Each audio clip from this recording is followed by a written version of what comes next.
Good afternoon. We're going to wait just a moment to allow participants to start coming into the Zoom webinar.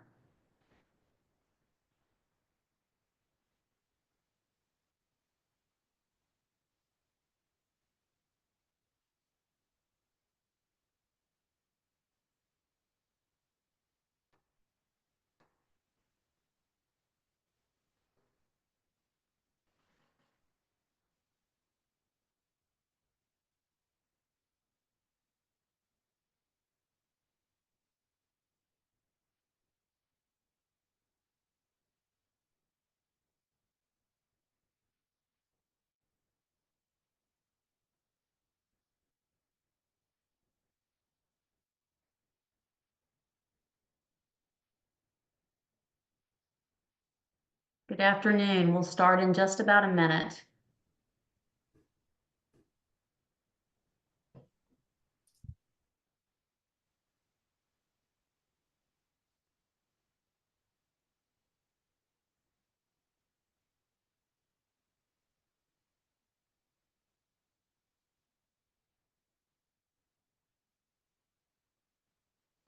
Okay, I'd like to get started on time. I know we'll continue to have people join us this afternoon. So good afternoon and welcome to Coast Perspectives on Registered Teacher Apprenticeships. This is the third and final webinar in the National Center for Grow Your Own series, celebrating National Apprenticeship Week. If you missed Tuesday or Wednesday's webinars, keep an eye on our website and we'll be posting all three webinars recordings very soon. So far, we've had wonderful conversations, engaging conversations with Virginia, North Dakota, Alaska, Connecticut, Nebraska, and Oregon.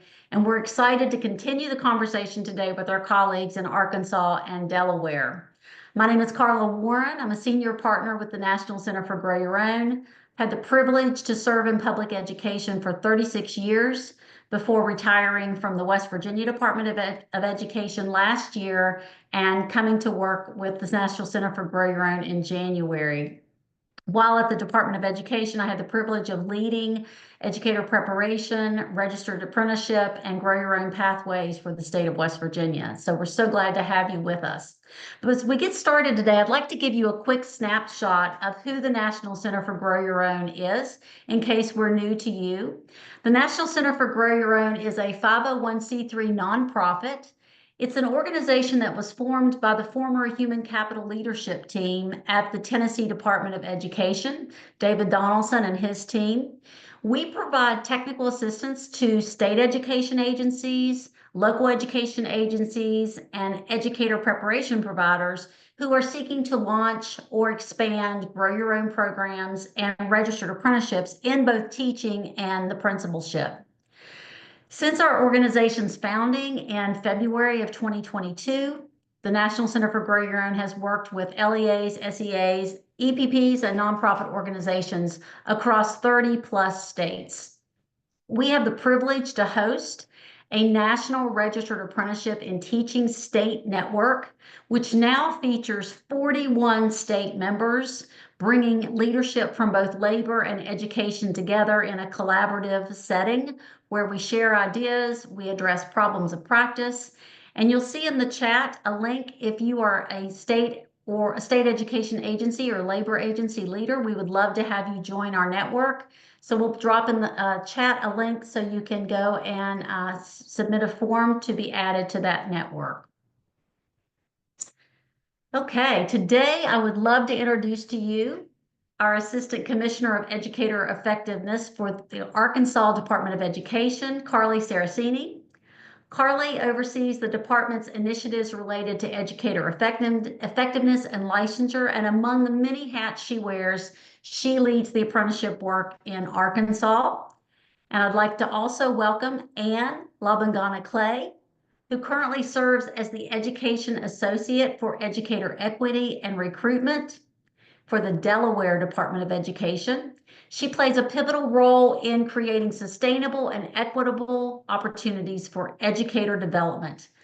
Ann led Delaware's first Grow Your Own grant and first registered apprenticeship for teaching And she also focuses on residency hubs and strategic staffing to enhance equity and retention in the teaching workforce. Welcome, Carly and Ann, and thank you so much for joining us today. We're going to hop right in and get started by tossing the first question to you. And I want you to think about what opportunities or challenges were identified in your state that prompted your state to pursue registered apprenticeship. And what does that registered apprenticeship approach look like in your state? So, Ann, how about I'll toss it to you first? Come off mute, Ann. Yes, thank you. Absolutely. So some of the challenges in Delaware that have across the nation, but specifically for our state, were around having those additional pipelines or additional opportunities for folks who have not been able to, at this point, pursue education as a career. So we knew that we had a very large population of paraprofessionals, for example, that held some levels of degree or some levels of credits. And when polled recently about their interest level for becoming an educator, they were like, yes, please, right? And so what could we do to remove those barriers? So some of the barriers that we saw in doing that were around the whole financial piece and what it cost to go. Very fortunate to step into this role after legislation was placed in the spring of 2022 for the Grow Your Own grant, which also outlined that a teacher apprenticeship or educator apprenticeship could be developed from that. And so really, we were in a place, right, when I came into this role, we were at a place where Delaware was ready, financially, as well as commitment for the ones who wanted to pursue a teaching career. So I'm very excited to say that we took that and ran with it with our partnership with the Rodell Foundation. We went to the Delaware Department of Labor to seek that registration, and such exciting things have developed ever since. Happy to hear more about that. And so, Carly, what prompted Arkansas to pursue teacher registered apprenticeship? Well, in Arkansas, we not only have a subject area shortage, but we have a geographical shortage area. In Arkansas, we have some deserts in our Delta region. And then we have other areas, that we don't have those shortages as much. And so in Arkansas, we were trying to see how could we not only attract people into our pipeline, but also retain them, because we are really focused on that. Our new recruitment is our retention, because we really felt like the apprenticeship really gave us the opportunity for both. It's not only attracting them into our pipeline, but those journey workers that work with our apprentice and the financial incentive we're giving them is also giving that opportunity for teachers to lead from the classroom and giving them that opportunity for that career ladder while staying in the classroom, because we all know some of our best teachers leave because the only opportunities are jumping out of that classroom. So we really felt like that apprenticeship really met both our needs, attracting and retaining the talent that we have. Because in Arkansas, we are not producing enough to replace what we're losing. So we really wanted to look at something that could help us with both.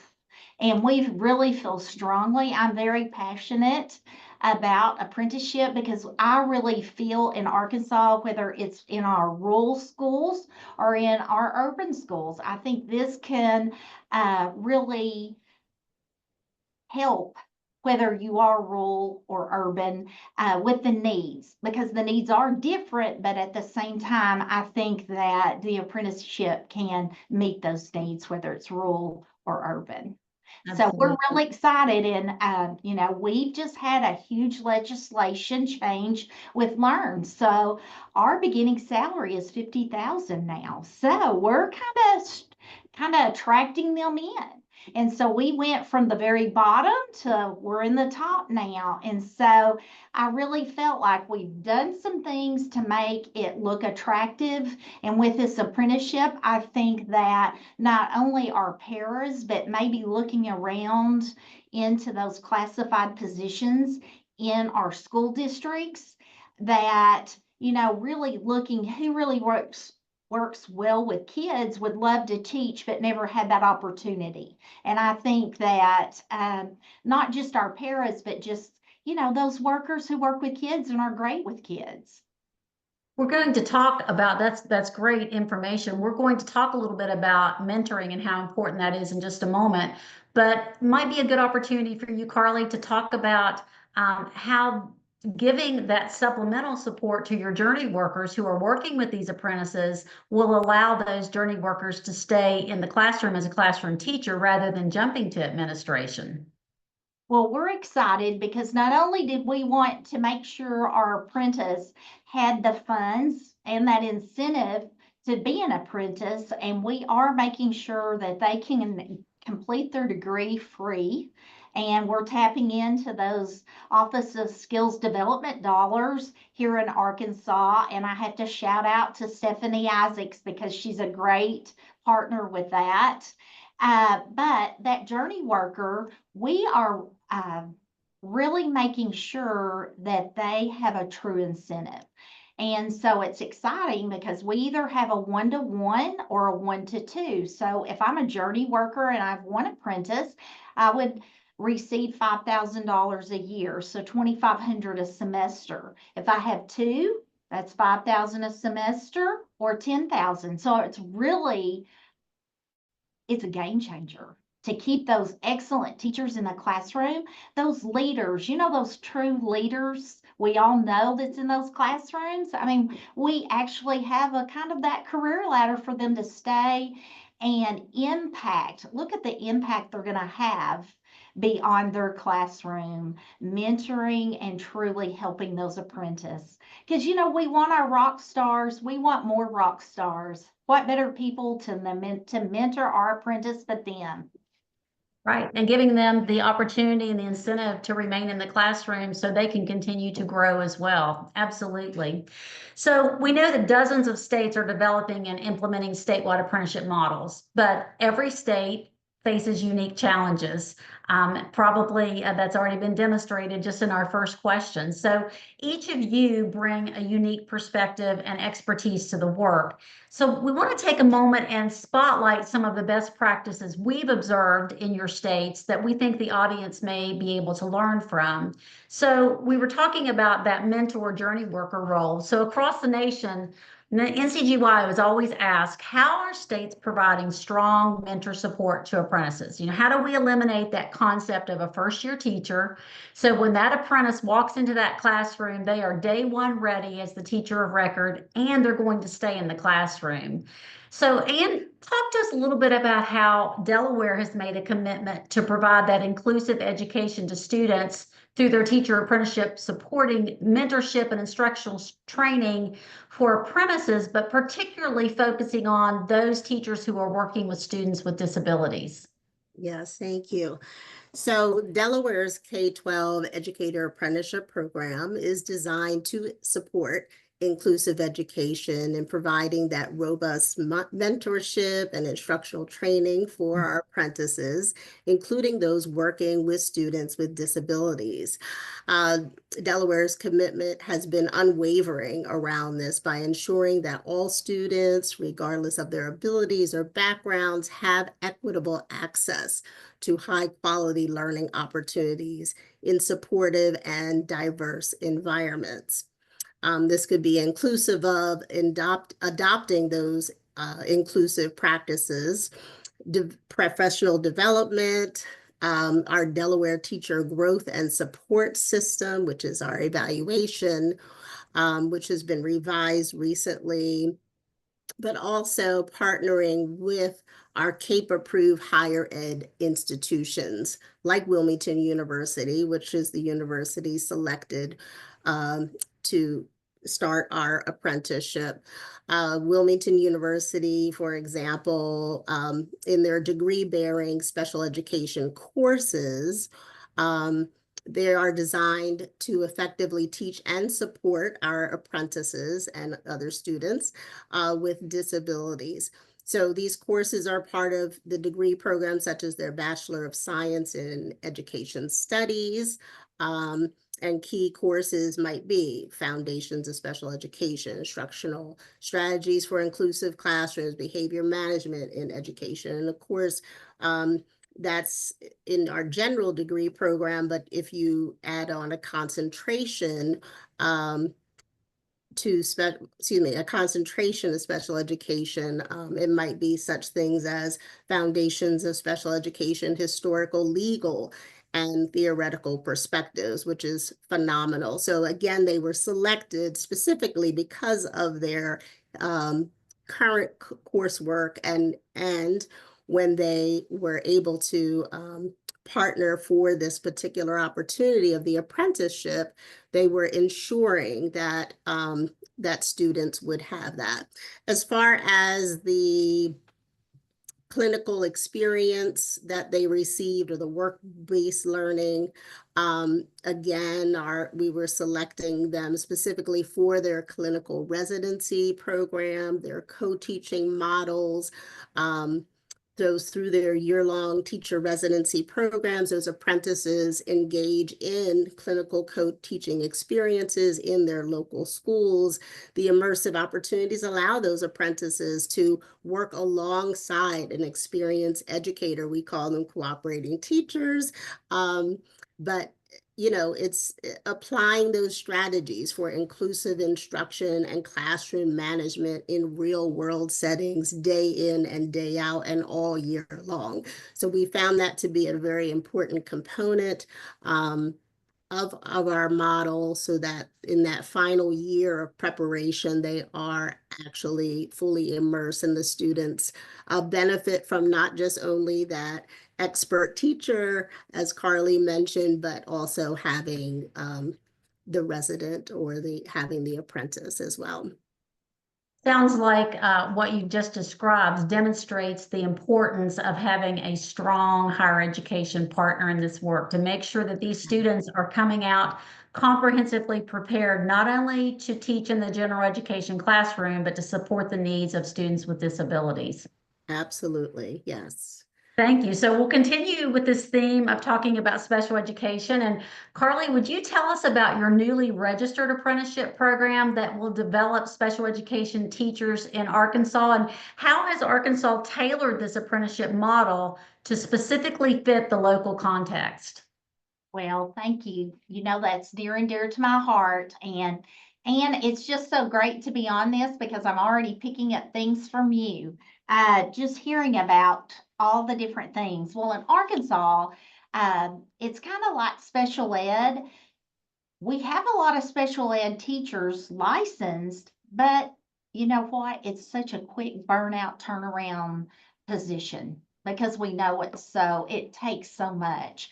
And so with that being said, we're excited because we have a lot of paraprofessionals and people working in schools that already have that bachelor's degree. And in Arkansas, we really didn't have a true on the job, work embedded apprenticeship for special ed or even alt route. And so we're so excited because our new K-12 special ed apprenticeship is really that true apprenticeship model, that we are taking people that are already out working in our schools that want to be a teacher but just don't have the means or the opportunity to break with employment and go back and pursue that career. And so our apprenticeship truly, I feel, is the best of both worlds. They get true on-the-job training as they acquire the coursework and the knowledge needed to take on those classrooms with those students that are at most risk students that we have, are that population that we need so much to meet their needs. And so it's exciting that we can pair an apprentice with that wonderful special ed teacher, and they can really help grow that apprentice.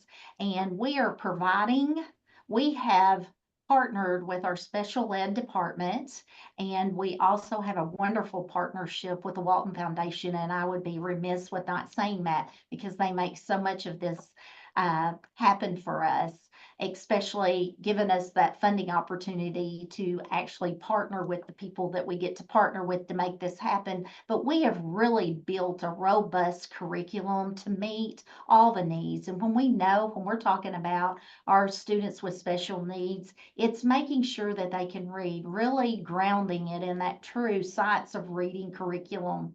It's really looking at the social and emotional well-being of these students, and making sure that we have the coursework and the opportunities to really make sure our teachers are well equipped to handle all those needs, both social and emotional. And then making sure that they have the tools in their toolkit to have all those teaching strategies that we need to help all of our students meet and attain what they need to be productive in life. And so this really is exciting work, because I could not say, without my two partners in crime, Melissa Jacks and Lisa Tyler, and Lisa is the special ed guru by far, of really making available really true real world curricula that can make change. And some of it is so good that even though we've kind of shared it with a few districts and personnel out there, they've like, this is really good. Maybe our current special ed teachers may need to have this as well. But it's really making sure that everything is meaningful.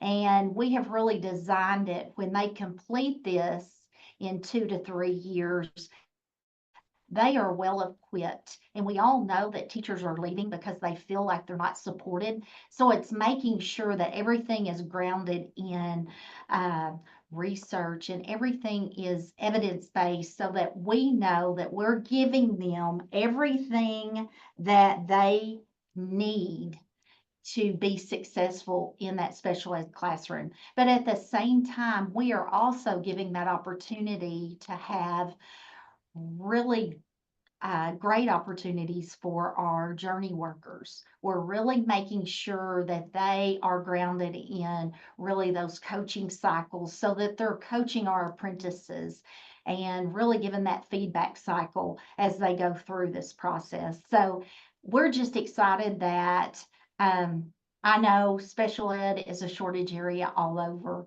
and trying to meet the needs, whether it's in an urban or a rural setting. And here in Arkansas, it's keeping those special ed teachers in those classrooms. So we really feel that this apprenticeship that is totally grounded in that job embedded, on the job training, and really hands-on real world experiences, we feel that we are just giving our apprentice and our aspiring teachers, apprentice, that we're giving them what they need to be successful in the classroom. But at the same time, they are learning from that rock star teacher.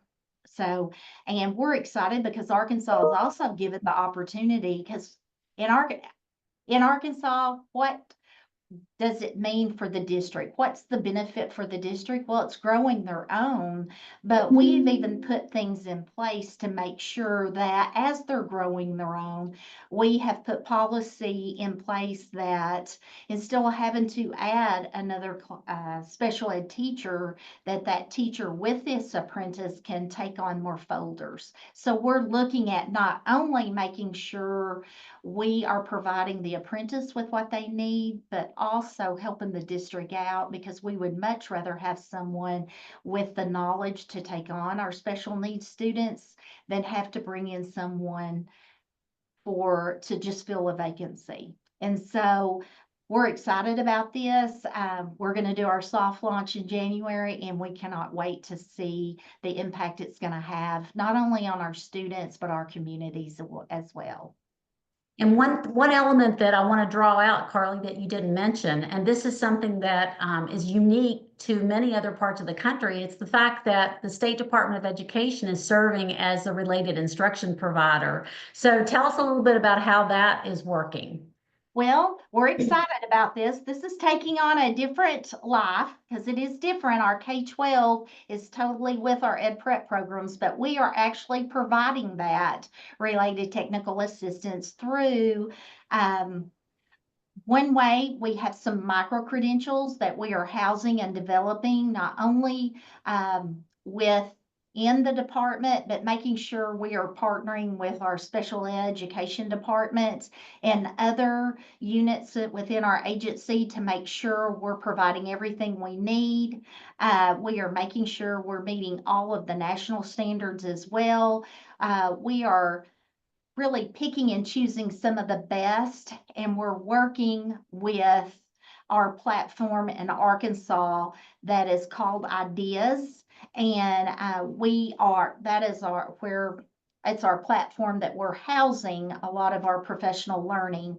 And so that everyone can have easily access to this.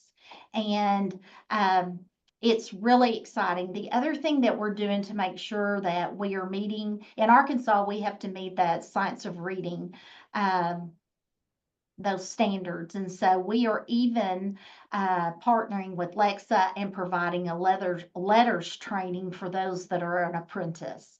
And so we really feel that we have really designed a robust curriculum that will meet the needs of our communities, while meeting the needs and checking off all those boxes for those national standards as well. So we're excited. I know that my team has worked really hard on this, and they've done an an excellent job in doing this. But again, it's just making sure that we have the right coursework, the right professional learning, to make sure that we give our apprentice what they need to go out and do a great job in the field day ready. Because that's what we want, because we are on that one ready and have that skill set. They're going to stay in that position. And so that's what we want to make sure, that they are overqualified and over ready, where they feel they're totally supported and they know their subject matter. So Absolutely. we're excited to see And where both this of you have talked about partnerships in what you said so far. So let's take a moment and just value the fact that everyone who engages in this work knows that strong partnerships are critical to the success of apprenticeships. So talk for a moment, Anne, about how did you establish, when you first started this work, because you've both been in this work for a while, how did you initially establish those relationships with school districts, with higher education institutions, EPPs, other stakeholders? And then how do you continue building and strengthening and keeping those relationships moving forward? Great question. So, as I said, Delaware was ready, right, for this work. And so establishing those relationships was not as difficult as anticipated. Of course, our partnership with the Rodell Foundation, which is sort of unique to other states, in leveraging their partnerships and relationships that they had with the LEAs, but also, bringing folks to the table. So I think one of the partners that we often in the country don't acknowledge or even think to bring to the table was our state agency, our state union. And so, that was very instrumental for us, bringing them to the table early on. And so I think that relationship might have been the one that needed the most developing for the Department of Ed and our state union, because we are a local state. However, once we did, and once we shared, right, the excitement and the it's really contagious, right? When you start talking about the benefits for students and, of course, those who want to pursue that career in education, it was a win-win, right? So that was amazing. But our work with the U.S. Department of Labor was something new.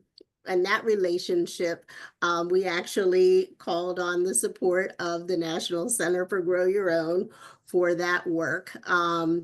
Because we lived in two different silos, right? So at the Department of our Department of Education, our CTE was very involved with the Department of Labor, but not our particular office, which is the Educator Excellence Work Group. And so we needed that. We need that technical assistance. But once we were able to, again, all come to the table and see the common goal, as well as the potential funding opportunities that would come down the road, it again was an opportunity for us all to just reflect on the benefits of those who would benefit the most. And so that was the main relationship piece. I think that in addition to that, making sure that all voices are heard. So it was really important for my office in particular to hear from the apprentices or those who were wanting to become apprentices as part of that relationship. And that relationship actually has developed quite nicely, where instead of seeing DOE as this entity off to the side, or, just as a portion of it, they actually do see the Department of Education as a true partner in their journey. We hold, along with the Ed Prep program, check-ins as needed with the apprentices to make sure and to ensure that they are receiving all the services or the supports that they need. And the relationship with the LEA is, of course, most critical in this, but we were very selective again in partnering with an LEA that was willing to, to make sure that everything would be in place for those apprentices. They have the supports, they have the competencies, and they reach out as needed and are willing to bend as time has developed. I think you bring out an excellent point that I had in my own experience in West Virginia, and we hear over across the nation. When you're partnering and collaborating with the Department of Labor, they speak a different language than the Department of Education. So that relationship building is critical to develop that common language, those operational definitions, and I found we were educating each other. So I think that's great advice, particularly for anyone on the call who is getting ready to launch an apprenticeship, to make sure those relationships are strong and continue on. So just a quick thought, are there any relationships, partnerships that you've established through this work that perhaps were unconventional, that you didn't think you needed, but actually once you developed them, you realized how critical they were to the success of your work? Yeah, so one partner that we are developing a relationship with to be able to continue with things is our state of Delaware, which is more of our commerce end. And so, because we were so focused on the non-competitive grants and the competitive grants, we didn't think to bring them to the table, because obviously, in addition to everything else, every profession that there is, every apprentice that there is, actually benefits the economic development of the state. And so I have to admit that those are newer relationships that are being developed, but we definitely want to continue to leverage those and to learn from other states about how they're doing it. Okay.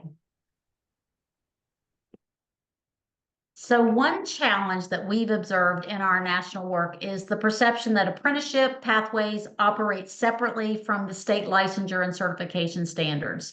And so, Carly, I know that you have both of those initiatives under your umbrella, but at National Center for Grow Your Own, we believe these systems should work in tandem. Apprenticeships innovate how teachers are prepared, while licensure and certification is your stopgap to maintain those rigorous standards that we have to have in place for classroom readiness and effectiveness. So how do you balance effectively the need for rigor and strong preparation standards with the inherent flexibility of an apprenticeship model?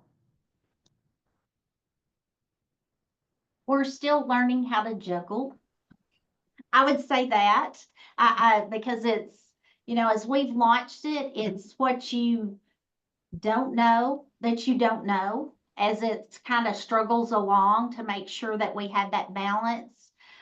We found very quickly that we needed something in place to make sure that our apprentices are attaining those skills that's needed. So we really took a look at we have tests, and that's our teacher educator support system, which is our evaluation system. And we knew, and they're again based on Charlotte Danielson's model, we knew that we needed something similar for our apprentice. So we really developed that aspiring teacher rubric to make sure we had some of these checks and balances to make sure that we were meeting and we could evaluate how we were doing and how were our apprentices doing. So that was one of the things we did right away. And then that other piece is really getting in a room and really looking up and looking at all the standards, and then doing that crosswalk, back with each one, and having all those documents that, as my special ed person, Lisa Tyler, she would say, look at this one more time. What do you think? What have we not looked at? What have we not done? And we're, and at first it's, that sky high view, and then drilling down to make sure you are hitting all those different components so that when we do give you a license and recommend you for a license, that we know you have the same skill set as someone going through a traditional program. And so it was trying to keep that balance and make sure that we're hitting everything and not making it so overwhelming that it's not attainable.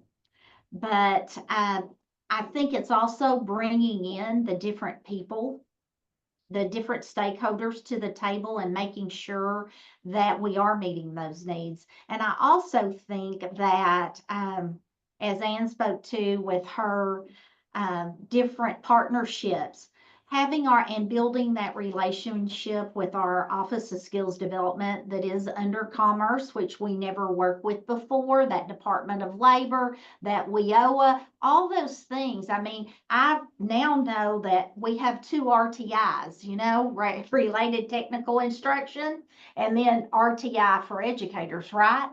I mean, we're having to learn a whole new vocabulary. And so, it's just making sure that we never knew there was an apprenticeship handbook out there. When we started this, our Office of Skills Development had one. We had to make sure that we were meeting all these different guidelines. And so it has been a true learning curve, but at the same time, we've built relationships with all these different people that we never thought we would have. And now we jump on with all the apprenticeship group every Monday. It's a standing meeting, and we try to make it if we can, and it's all apprenticeships across all occupations. And they're making sure we're involved, and we're making sure vice versa that they're involved in our anything that we're doing. And so I think it's just making sure that, again, going back and making sure we've met all of those components. But it's also having people look at it and all those different perspectives to also make sure we have. And again, I cannot say enough about the partnerships and the developing of the partnerships. And even our partnership with National Grow Your Own. I mean, it's the partnership with you. It's the partnerships we've made with ERA. It's working with the U.S. Department of Ed. It's jumping on these type webinars or listening to panels because you don't know what you don't know about apprenticeship because it's new in education. And so I think it's just, you know, going in with that open mind and knowing it's not going to be perfect, that just like with this new special ed, we're going to do a soft launch because we don't know what we don't know as we become that provider of related technical instruction and not the EPP. So, you know, it's just learning as you go and making sure you're monitoring and adjusting. It's what we learned. And when we became teachers, you have just got to really monitor and just really know what's going on. Carla, would you mind if I answer a question that was in the Q&A? Someone asked Okay. about our micro credentials. Our micro credentials can be part of those semester hours, or in Arkansas for professional learning hours, we have a lot of micro credentials. We also have micro credentials that lead to a master or lead designations. They're micro credentials that are within my division. I have a person that's over micro credentials. We have a process to get approved for micro credentials. And then once they meet our guidelines, then they become part of our professional learning. It can be that we build our own within the agency, or it can be an outside vendor. And then, of course, we have that process for approval. But yes, micro credentials has been really a great opportunity. We have had a lot of feedback, and I will try to drop it in the chat if I can. A link to our micro credentials. We have some really great ones. I've just heard, I was presenting at our middle level conference in front of teachers on Tuesday, and it was wonderful.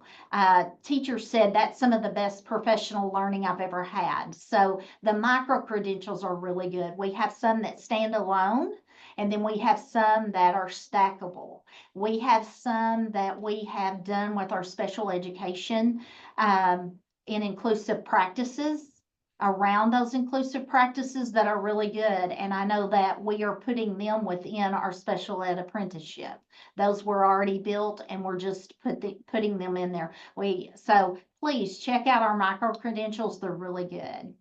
I think you get the positive feedback because they are targeted to what teachers want and need. So absolutely. So once you get your programs built, launched, we're a little bit into this process. Sometimes we need to step back and remember that the occupation of K-12 teacher has only been approved for about 3 years, November of 2021. The first teacher registered apprenticeship was registered in January of 2022. Registered apprenticeships for teachers is the fastest growing apprenticeship in the history of USDOL apprenticeships. So when we think about the warp speed that we're growing and we're all launching, we're all in the beginning phases. So sustainability is always a prominent theme when we talk about the teacher apprenticeship world. We had ESSER money at the beginning of this journey, and that has gone away, of course, this fall. So for either of you, how are you approaching in your state funding for apprenticeships in this post-ESSER society? I would love to take that, Carla. Again, it's those partnerships. We are tapping into our Office of Skills Development, the apprenticeship monies pushed down for the state. And so it's really awesome that we are tapping into, you know, it's in that workforce line, that commerce line with Office of Skills Development that we're tapping in, and they are making available to us quite a bit. We're actually paying up to $12,000 a year for tuition reimbursements, and then we're paying $5,000 a year for that journey worker per apprentice. So they are giving us enough funding to sustain it and scale. And so when you're not having to use education dollars and you're getting to tap into some of those other workforce dollars that are out there, it's really a win for education, because a lot of your superintendents that you meet with, I mean, they look and like, all right, Carly, what's the bottom dollar? Or, you know, what is this going to cost me? Or, and then when we start talking about the tax credit for being that employer of an apprentice, and just all of those pros for being that employer, and some of those wraparound services that they can tap into with that WIOA funding for transportation and childcare, it's a win-win for the district, the apprentice, and even the community, because again, you're tapping into those other community funds. And I think that's what is amazing to me, that we as educators are getting to tap into some of those other dollars that we've never tapped into, because it's like you said, it's that cliff of, we're going to fall off that cliff with no ESSER funds. What are we going to do, and how are we going to make these things work?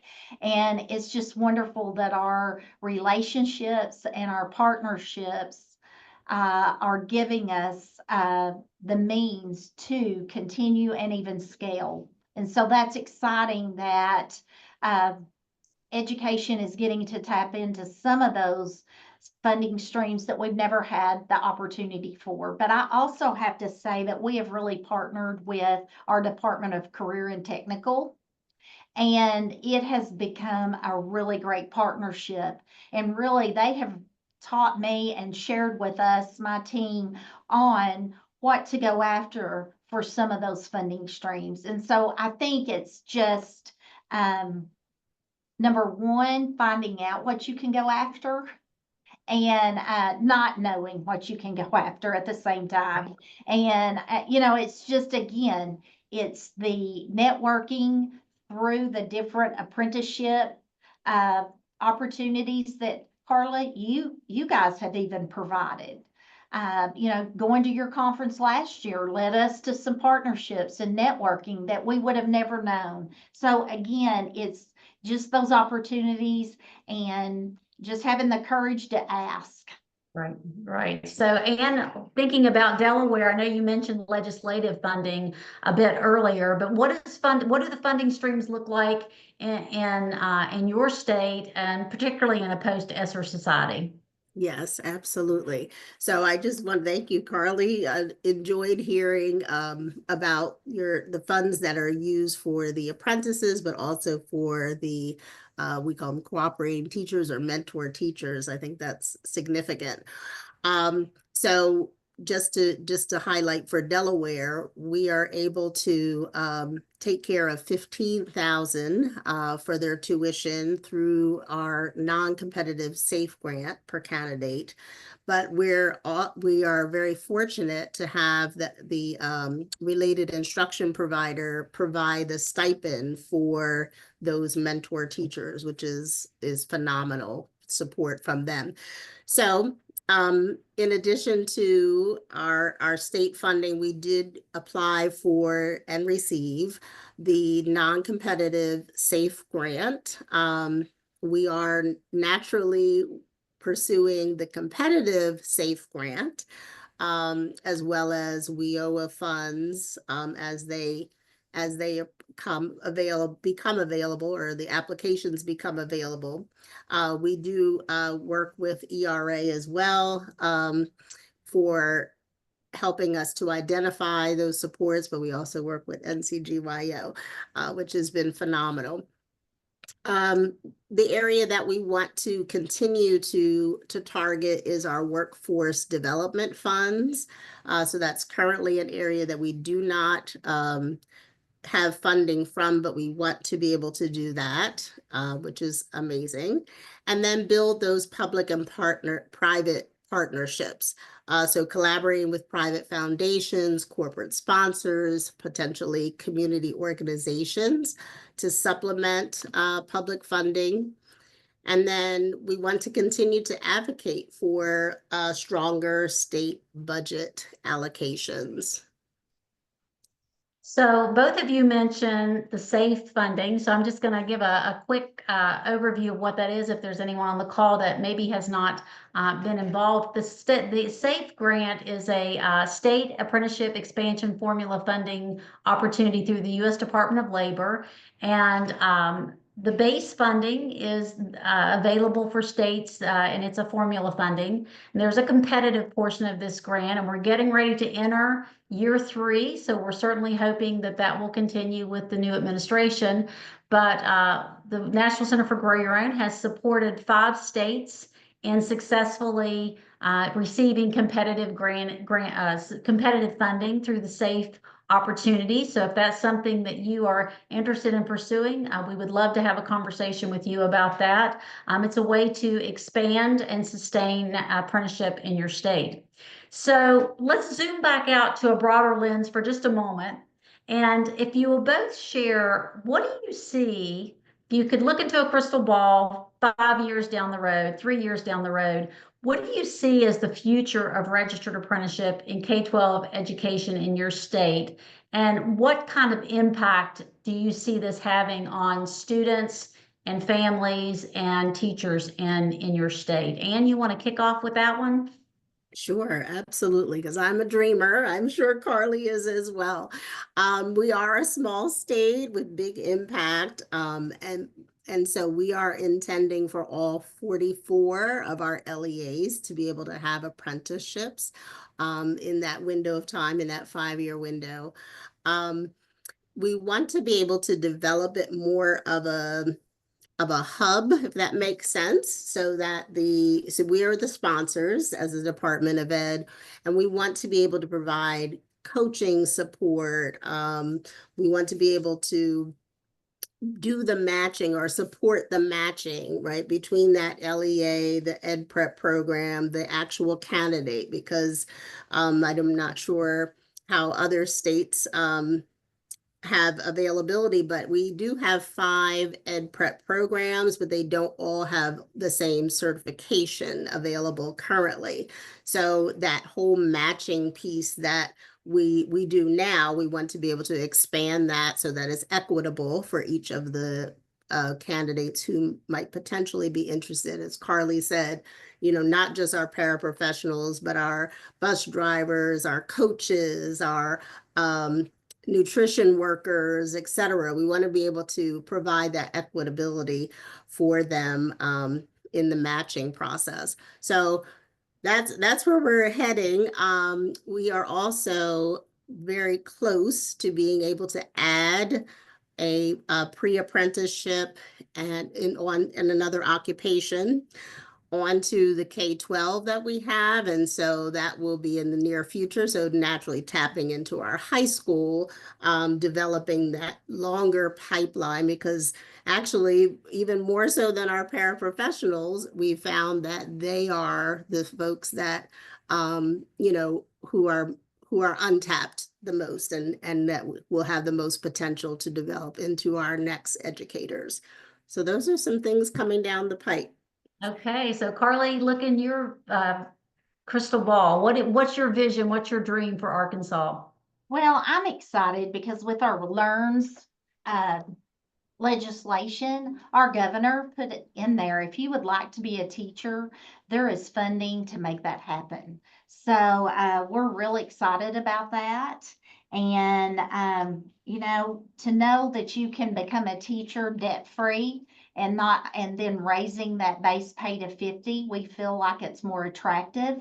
And I'm just like Ann, you've got to look at our high schools because our Delta region, they leave and don't come back. So we don't want them to leave. So it's really focusing on that pre-apprenticeship to have that seamless from high school all the way into college and then back doing their apprenticeship in their hometown and really never leaving their high school, being able to be that paraprofessional already in a pre-educator pathway.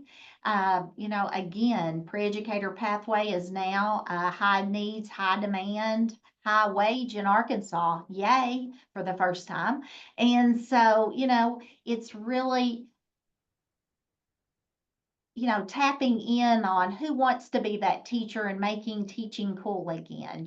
We're sometimes our worst enemies. Oh, you don't want to be a teacher, but it's really making teaching a great profession again. And starting at that high school level, I see to where I want to have apprentices across Arkansas. Whether you're in a rural or urban setting, and I want all 21 of our ed prep programs participating in it. And again, our governor kind of had the foresight, and she had a executive order that by 26-27 you have to have a year-long residency alongside an experienced mentor. So what better way to put that in legislation to kind of preempt the apprenticeship? So I really feel that we have all the kind of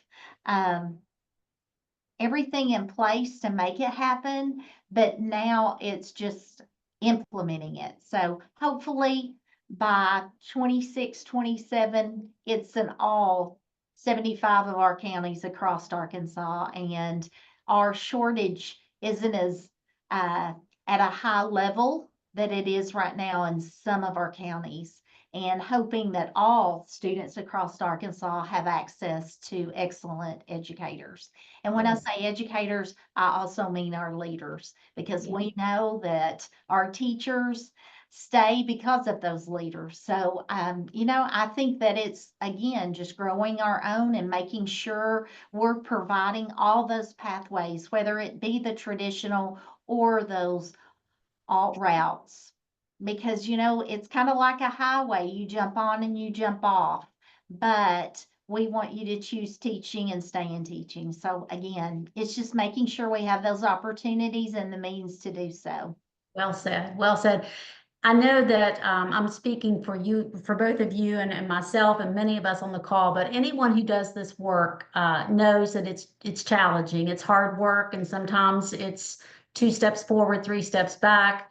It's a daily grind to continue to build those partnerships and move the work forward and get all stakeholders on board. So I'd love to finish our time together today on a high note and just give the opportunity for both of you to just tell us, why are you motivated to do this work? Put a face to this apprenticeship work that we do. So Anne, you want to kick off and tell us, why do you do this work? I would love to. So the reason why I do this work is because of the faces of the students that I see who are benefiting from these apprentices. When I walk into the classroom and see the apprentices in action with those students and seeing that they're getting the amazing opportunities, right, that they deserve, that actually is a huge highlight for me. And second to that is then, receiving feedback or having conversation with those apprentices and hearing about how impactful this is to their lives, right? Some of them are, juggling the family and, these things, and yet they have the passion day in and day out to continue the preparation while working full time, because, this is a low cost, no cost opportunity for them. And it's what they want to do. Right. So that's my why. My why Thank is you. hearing that. That warms my heart. And Carly, I'll give you the last opportunity. Why do you do this work? Well, I'm going to give you really a picture, kind of a name, and because it's exciting work. It's hard work, but it's rewarding work. Just like Ann said, it's for all those faces. But it's when that superintendent secretary wanted to be a teacher, and she's going to be an apprentice because she's going to get to be that teacher she always wanted, and that superintendent's working around her schedule to make it happen. Those are the reasons why we do what we do, because it's generational change. Because sometimes maybe they didn't have the opportunity, always wanted to, but couldn't. And I think that apprenticeship is making it happen for some that it wouldn't have been a pathway. It wouldn't have been an option. And so you've got to think about that superintendent secretary that I know my partner in crime, Melissa, will go back and see as she becomes a teacher. Because I mean, again, that's why we do it. It's for those unexpected people that want to be a teacher and you never knew they wanted to be a teacher. And now we're making it happen for them. It's what keeps us going, right? Right. And I can tell you that we have chosen two great states to highlight as we come to the end of our webinar series from the National Center for Grow Your Own. I just sincerely thank you for your expertise, for the work that you do every day. We appreciate you. All of you that joined the webinar today, thank you so much. We wish you a restful, happy Thanksgiving week next week. And please reach out to the National Center for Grow Your Own if we can support you in any way. Have a great afternoon. Thank you all. Thank you.